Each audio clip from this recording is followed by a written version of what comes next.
Iran में जहां एक तरफ खतरे के बादल मंडरा रहे हैं, बगावत के नाम पर वहां बलवाइयों को अमेरिका और इसराइल का सपोर्ट मिल रहा है, तो वहीं दूसरी तरफ ईरान में घुसपैठ की कोशिश भी हो रही है ताकि बड़ी तादाद में हथियारबंद इलाकों को घुसाया जा सके, जो हथियारों के दम पर ईरान में अफरा तफरी का माहौल पैदा कर सके और अमेरिका के हमले से पहले ईरान को भीतर से बेहद कमजोर कर सके। लेकिन अब ईरान ने एक बड़ी कामयाबी हासिल कर ली है और इस कामयाबी को अंजाम तक पहुंचाने में उसकी मदद करने वाला कोई और नहीं बल्कि उसका नाम है तुर्की। सलाम, नमस्ते, सत श्री अकाल। मैं हूं आपके साथ हर्षिता मिश्रा और आप देख रहे हैं टाइम्स मेल। तुर्की ने ईरान में विरोध प्रदर्शनों के पीछे इजरायल की खुफिया एजेंसी मोसाद का हाथ बताया है और कहा है कि नेतन्याहू ईरान में जंग के हालात पैदा कर रहा है और सोशल मीडिया, इंटरनेट के जरिए ईरान के भीतर हुकूमत के खिलाफ बगावत भड़का रहा है। लेकिन ये तो सिर्फ बयानी बातें हैं। इजरायल और अमेरिका के मंसूबे पर पानी फेरने के लिए तुर्की और ईरान के बीच खुफिया जानकारी भी शेयर की जा रही है, जिसके दम पर ईरान ने एक बड़े हमले को नाकाम कर दिया है। तुर्की ने अपने यहाँ कुर्दिश आतंकियों को कमजोर कर रखा है, लेकिन ये आतंकी अमेरिका से मदद पा रहे हैं और इन्हें गोला बारूद, हथियार, यहां तक कि ट्रेनिंग भी अमेरिका की मदद से ही दी जाती रही है। उनका एक मिलिशिया सीरिया में भी एक्टिव है। एसडीएफ कहा जाता है, यानी सीरियन डेमोक्रेटिक फोर्सेस, और अमेरिका इनको हथियार और ट्रेनिंग दे रहा है। ये कोई ढकी छिपी बात नहीं है। अमेरिका उन्हें एलानिया तौर पर न सिर्फ अपना मानता है बल्कि उनकी हिमायत भी करता है। लेकिन तेहरान के पश्चिम में अमेरिका और इजरायल के समर्थन वाले कुर्दिश लड़ाकों ने हमले की एक बड़ी कोशिश की, पर ईरान ने उनके हमले को नाकाम कर दिया। दरअसल ईरान के भीतर कुर्द भी बड़ी तादाद में रहते हैं, जो इराक, सीरिया और तुर्की के कुर्दिश इलाकों को मिलाकर एक अलग मुल्क की चाहत रखते हैं ताकि उस इलाके में कुर्दिस्तान नाम का एक मुल्क भी बनाया जा सके। लेकिन सीरिया, इराक, तुर्की और ईरान ऐसा नहीं चाहते। इससे उनके मुल्क टूट जाएंगे और बाहर की ताकतों को दखलंदाजी का मौका भी मिल जाएगा, और यही काम कुर्दों के जरिए पश्चिमी ताकतें करवाना चाहती हैं। माना जा रहा है कि पश्चिमी ईरान में कुर्द आतंकियों को ईरानी सिक्योरिटी फोर्सेस ने बहुत ही चालाकी के साथ मार गिराया। उनकी घुसपैठ की जानकारी तुर्की की तरफ से पहले ही दे दी गई थी। इनके लिए IRGC बकायदा किरमानशाह में एम्बुश लगाकर बैठी थी। जैसे ही कुर्दिश आतंकियों ने घुसपैठ की कोशिश की, वैसे ही उनका सफाया कर दिया गया। यानी यहां भी तुर्की अपने पड़ोसी ईरान के साथ खड़ा है, क्योंकि खुफिया जानकारी एक दूसरे को शेयर की जा रही है। पर बात सिर्फ यहीं तक नहीं है। तुर्की के विदेश मंत्री हकान फिदान ने शनिचर को एक इंटरव्यू में मोसाद पर ईरान को कमजोर करने के लिए विरोध प्रदर्शनों को भड़काने का इल्जाम लगाया है। तुर्की टेलीविजन को दिए गए एक इंटरव्यू में हकान फिदान ने ईरान में होने वाली वारदातों और टेंशन के पेश नजर इसका सारा इल्जाम इजरायल पर डाल दिया है। उन्होंने ईरान में मौजूदा हालात के पीछे इजरायल का हाथ बताया है और इनकी सख्त निंदा भी की है। हकान फिदान का कहना है कि इजरायल जानबूझकर ईरान की अंदरूनी हालात को खराब कर रहा है, जिसमें मईशत की बदहाली भी शामिल है, और इसका फायदा उठाकर ईरानी हुकूमत को कमजोर करने की कोशिश कर रहा है।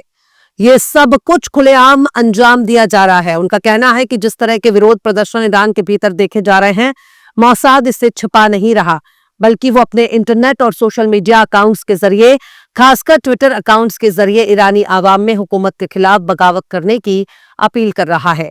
हकान फिदान का कहना है कि अतीत में सीधे तौर पर मिलिट्री हमलों ने बाहरी खतरों के खिलाफ ईरानी आवाम को एकजुट किया था, जबकि आज के हालात बिल्कुल अलग हैं। हकान फिदान ने कहा है कि इजरायल ने ईरान के भीतर बगावत को खड़ा किया और लोगों को भड़काने का काम किया।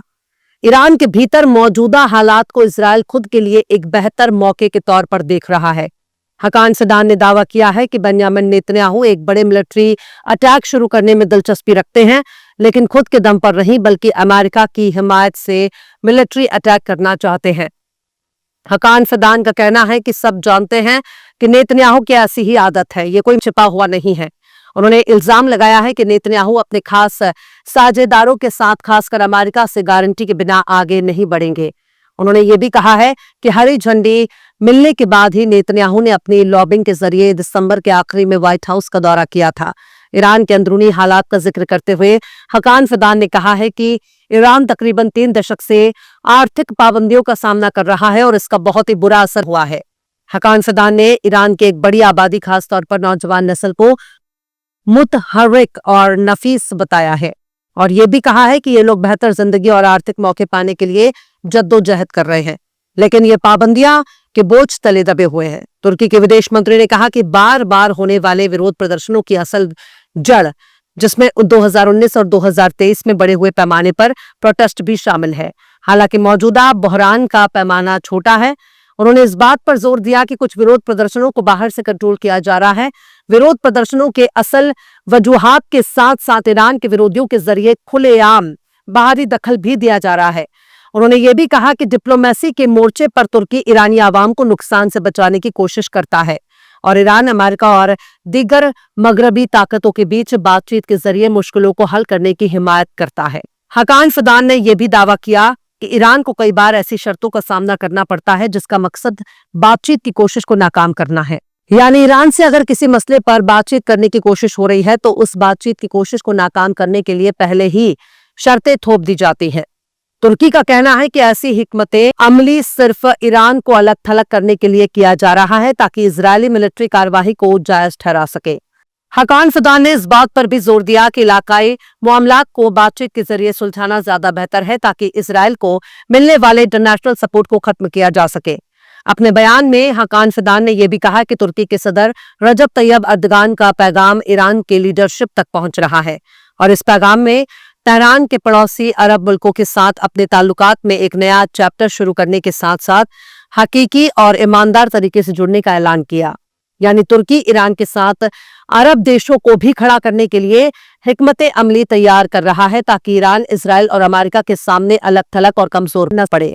उन्होंने ये भी कहा कि पिछली तमाम शिकायतों को भुलाकर ईरान को चाहिए कि वो इस इलाके के लोगों के लिए अपनी जिम्मेदारियां निभाए। उन्होंने ईरान से मिडिल ईस्ट को मजबूत करने के लिए ईरान को अपनी क़ियादत पेश करने के लिए भी कहा है। यानी ईरान की लीडरशिप मिडिल ईस्ट को मजबूत करने की कोशिश करे, ऐसा तुर्की का सोचना है। अभी हाल ही में इजरायली मैगजीन मारिव ने एक आर्टिकल में बताया था कि इजरायली मिलिट्री एक्सपर्ट एलान बेन डेविड ने ईरान के भीतर बगावत को भड़काने में मोसाद की मौजूदगी का दावा किया था। उन्होंने फारसी जबान में ट्वीट किया कि हम आपके साथ हैं, प्रदर्शनकारियों के साथ हैं, हर जगह है। और इसी ट्विटर अकाउंट के जरिए यह भी दावा किया गया कि बासिज मिलिशिया और सिक्योरिटी फोर्सेस के हजारों एक्टिविस्ट प्रदर्शनकारियों में शामिल हो गए, लेकिन बाद में मोसाद ने अपना वो ट्वीट हटा लिया। बेन डेविड ने लिखा कि मोसाद ने ईरान के भीतर साइकोलॉजिकल ऑपरेशन था जिसकी पहचान ए के तौर पर की जाती है, जो मोसाद के डायरेक्टर डेविड बार्निया के डिप्टी चीफ के तौर पर मौजूद है। खैर, ईरान ऐसे ही दावे नहीं कर रहा। बड़े पैमाने पर गोला बारूद, हैंड ग्रेनेड और विस्फोटक की मौजूदगी बताने के लिए काफी है कि इन हथियारबंद प्रदर्शनकारियों के पास हथियार कहां से आ रहे हैं।